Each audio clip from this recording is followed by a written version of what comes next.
하나님 우리 아버지와 주 예수 그리스도께서 은총과 평화를 여러분에게 내려주시기를 빕니다. 기독교는 계시의 종교입니다. 계시는 다른 말로 하면 하나님의 현현입니다. 하나님의 계시가 또 하나님의 현현이 드러났다는 것을 의미합니다. 그러므로 기독교는 하나님의 계시가 예수 그리스도를 통해 드러났다는 사실을 역사와 신학을 통해 계승해 왔습니다.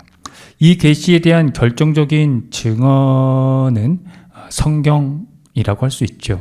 그게 구약은 하나님에 대한 설명이 주를 이룬다면 신약은 구약의 하나님이 예수님에게 드러났다는 설명입니다. 이에 대한 설명이 오늘의 기독교를 만들었고 또 만들어가고 있습니다. 즉 하나님에 대한 증명이 바로 그것이죠. 따라서 이 증명이 더욱 강화될 수 있는 것은 예수 그리스도에 대한 심층적인 연구입니다. 이 연구에서 하나님의 이 존재에 대한 해명이 가능하기 때문이죠. 여러분은 그 하나님에 대한 이 존재에 대한 그 해명, 바로 예수 그리스도에 대한 그 연구 안에서 또 그를 메시아로 믿는 그 신앙 안에서 예수 그리스도께 집중되어 있습니까? 그에게서 하나님을 경험하셨나요?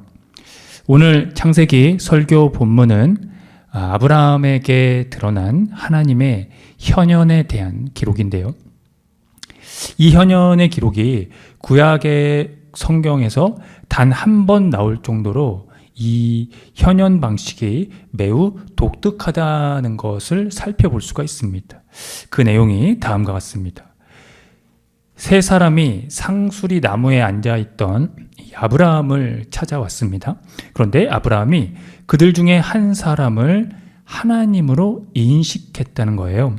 이 부분이 바로 매우 독특한 부분이라는 것이죠. 그런데 이 성경은 이에 따른 설명이 없다는 겁니다.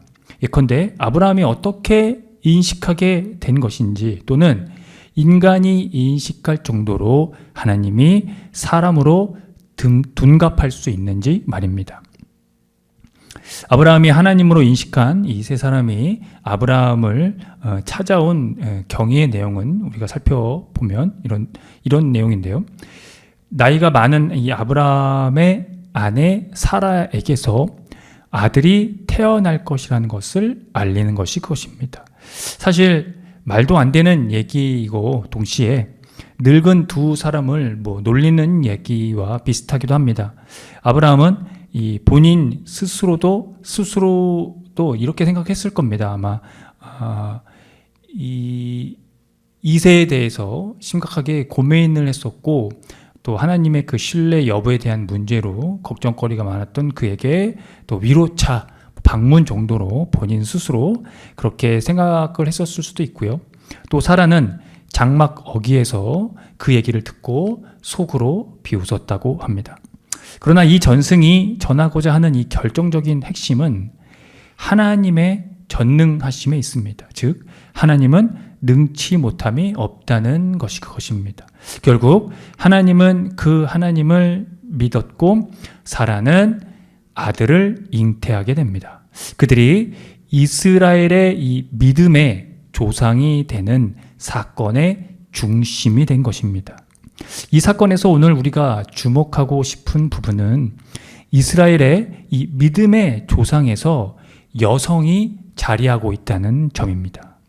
창세기 기자에 의하면 사라는 민족의 어머니가 될 것이라고 전합니다.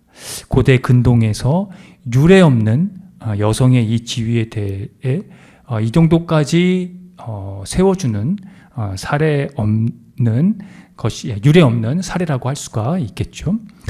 그러나 여러분도 잘 아시다시피 그런 이 지위를 높여줌에도 불구하고 그들이 살았던 이 세계에서 여성에 대한 대우가 좋은 편은 아니었습니다. 물건 정도로 취급당하는 경우가 허다했기 때문이죠. 이런 취급은, 여성에 대한 이런 취급은 예수님이 사셨던 시대에도 마찬가지였습니다. 그런데 오늘 이 복음의 말씀에서는 특별한 이야기를 전하고 있습니다. 마르다와 이 마리아 자매에 대한 이야기인데요. 그녀들은 예수님을 집으로 초대합니다. 언니 마르다는 이 손님을 대접하기 위해 분주하게 일을 했는데요. 반면에 동생 마리아는 예수님의 발 곁에 앉아서 남성들과 함께 그분이 하시는 말씀을 들었습니다. 그러자 마르다가 예수님께 이렇게 청을 했습니다. 동생이 이 접대하는 일을 도울 수 있도록 좀 말씀해 주시면 어떨까라는 그런 청이었죠. 지금 그들의 이 상황에서 실제 일손이 부족했을지도 모르지만 당시 이 문화권에서는 여성은 남성들이 모여있는 이 자리에 함께 할 수가 없었습니다. 그러니까 마리아는 지금 현재 예의 없는, 그러니까 이 손님을 초대하고 예의 없는 행동을 한 것과 마찬가지 이 상황이 그들의 이 상황에 또 문화권 안에 연출되고 있었다는 거죠. 그러나 반전은 예수님은 이 마리아가 했던 그 행위가 아주 좋은 선택을 한 것이다 라고 말씀한 겁니다. 어떻게 보면 마리아는 이 남자 행세를 한 것과 같은 거죠. 그 당시 남성과 여성의 역할은 물론 또 집에서도 남성과 여성의 공간이 나누어져 있었거든요. 그런데 지금 마리아는 이 사회적 경계선과 또 집안에서 남녀가 구별되는 이 그 경계선 모두를 넘어선 겁니다. 그런데 예수님은 그런 그녀의 이 모습에서 왜 그녀가 좋은 선택을 한 것이라고 하셨을까요? 마리아는 하나님 나라에 관한 이 예수님의 말씀을 듣고 있었습니다.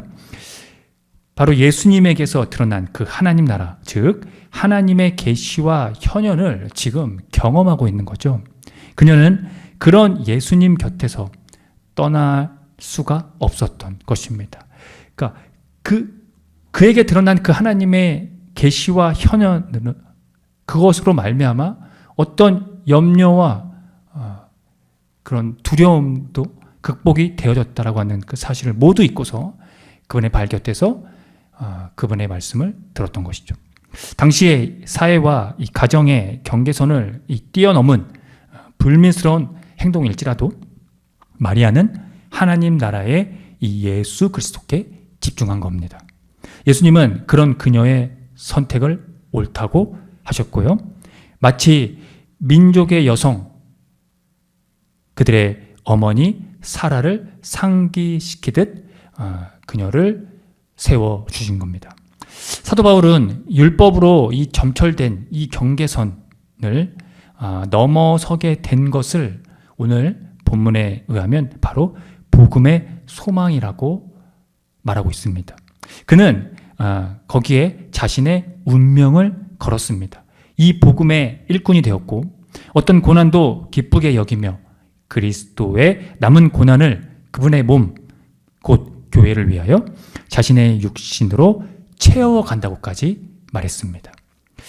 예수님이 보이지 않는 하나님의 형상이요 모든 피조물보다 먼저 나신 분이시며 만물이 그분 안에서 창조되었다는 그 사실을 바로 예수님에게서 경험했기 때문이죠.